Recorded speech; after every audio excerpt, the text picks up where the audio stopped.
नीलू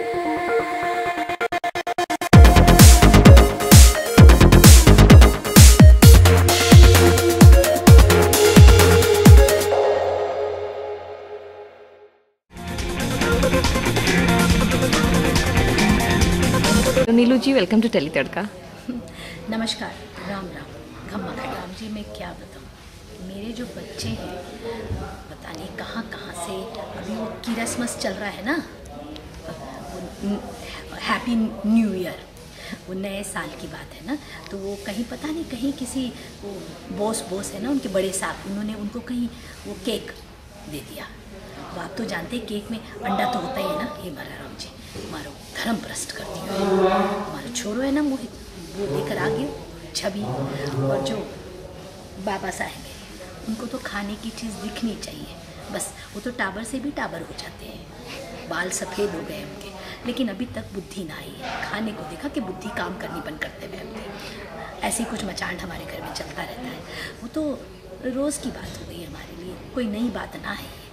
बस अब मैं अंडा ना खाती हूँ, हमारा छोरों को नहीं खा रहा है, तो फिर हम तो ये बर्दाश्त नहीं कर सकते। लाऊंगी मैं मीठा, अगर इतना ही मन तावला हो गया उनका तो मैं हलवा बनाऊंगी। पर हाँ, हलवे की बात हुई कि बाबा सा की एक और फरमाइश आ गई कि संतोष मूंग की दाल का हलवा बनाए।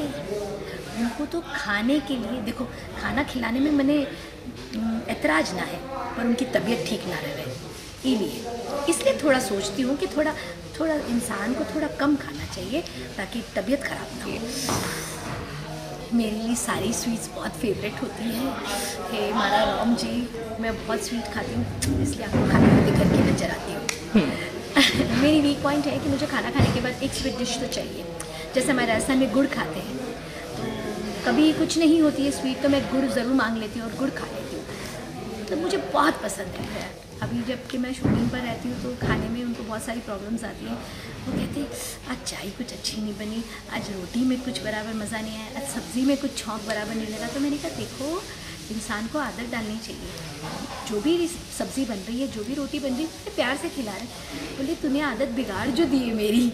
मैंने कहा हाँ, गलती मेरी है कि मैंने आदत बिगाड़ी, इसलिए आपको ये सारी चीज़ें अच्छी नहीं लगी है। लेकिन खैर वैसे वो बहुत अच्छे हैं और वो इतना कुछ नहीं माइंड करते हैं और निभा रहे हैं। अभी साल सवा साल तो हो ही गया है कि मैं उनको टाइम पे खाना नहीं बना के दे रही हूँ। आज जिस दिन छुट्टी होती है मेरा पूरा परिवार वेट करता है कि आज तो भाभो यानी नीलू जी खाना बनाएगी, किचन में वही जाएगी। मैंने कहा आज मेरा रेस्ट डे है यार, मुझे आराम करने दो। कहते नहीं, यही आपका रेस्ट डे, आप खाना बनाओ हमको खिलाओ, हमारा रेस्ट डे।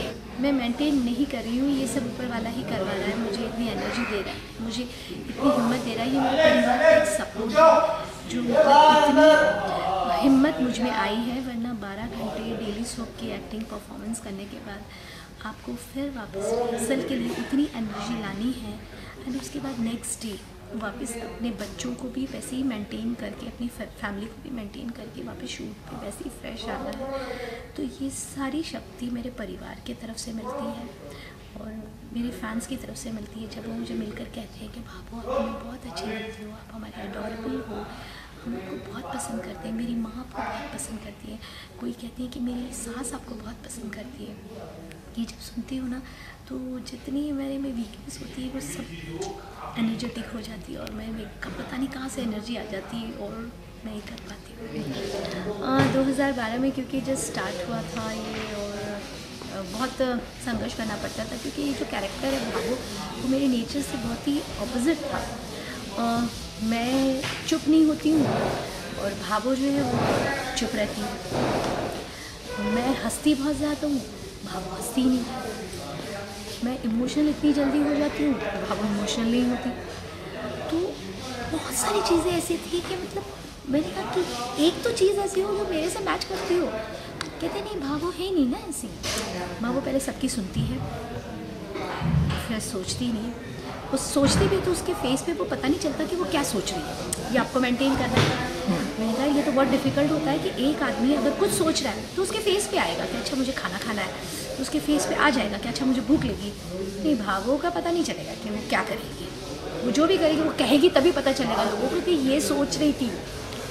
मैंने कहा हे मारा राम जी, ये तो बहुत डिफ़िकल्ट है, बहुत मुश्किलें हुई सुबीर सर। और शशि मैम दोनों ने बहुत मुझे कहा कि नहीं कोई टेंशन नहीं, आप कर लोगी, हम भी मानते हैं कि थोड़ा सा डिफरेंट है but you will do it. काफ़ी सपोर्ट किया मुझे उन्होंने, और फिर इस कैरेक्टर को लेकर फिर रोहित सर उन्होंने बहुत समझाया मुझे, और अब जाकर के जब ये भावो पूरी तरीके से जब लोग पसंद करते हैं कि हाँ दिस इज़ भावो, तो मैं कहती हूँ कि मैंने ये किया ये सब, मैं कैसे रह सकती थी इतना। मतलब कई बार तो सीन्स ऐसे होते थे कि मैं और सूरज की या मेरे और संध्या के सीन्स आते थे तो मैं रियल रो देती थी और टिश्यू साथ में रखना पड़ता था और आंसू पोंछने के लिए मुझे कि नहीं नहीं भावो ने हो नहीं सकती है।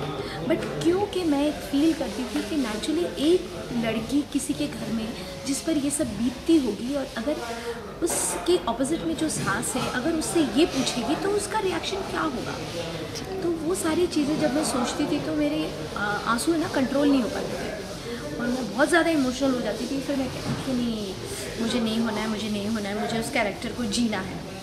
मतलब भावो कैरेक्टर मैं कहती हूँ ना, I really salute that type of a character. जो भी घर में ऐसी माँ होगी कितना मुश्किल होगा उसके अपने इमोशंस को कंट्रोल करना। मतलब एक माँ जो रो देगी उसके इमोशंस ख़त्म हो जाएंगे, बट वो माँ कि जो अंदर से सॉफ्ट है, केयरिंग है, डिसिप्लिन्ड है, परिवार का उसको इतना ध्यान है, वो अपनी सोने का उसको चिंता नहीं है, कोई चीज़ की चिंता नहीं। सोचो वो कितनी स्ट्रॉन्ग होगी वो कैरेक्टर। तो मैं कई बार कहती हूँ कि भगवान हर घर में ऐसी भावो ज़रूर होनी चाहिए जो कम से कम परिवार को टूटने नहीं देगी। वो खुद बुरी बन रही है लेकिन परिवार को जोड़ रही है, कितनी बड़ी बात है। आज के ज़माने में कोई बुरा बनना नहीं चाहता। आज के ज़माने में हर कोई कहेगा अरे मेरा बच्चा तो बहुत अच्छा है, तो बहुत अच्छा है, ऐसे लाला पोपी सब करेंगे। लेकिन कभी कोई ये नहीं बंदा मिलेगा आपको कि जो आपके मुंह पर कहे कि आप बुरे हो, आप में ये कमी है, आप में ये गलतियाँ हैं। इसको कहने के लिए आपको बहुत बड़ा दिल चाहिए। तो that is the character of Babu. Okay, pleasure talking to you, Neelu ji. Thank you so much. Thank you.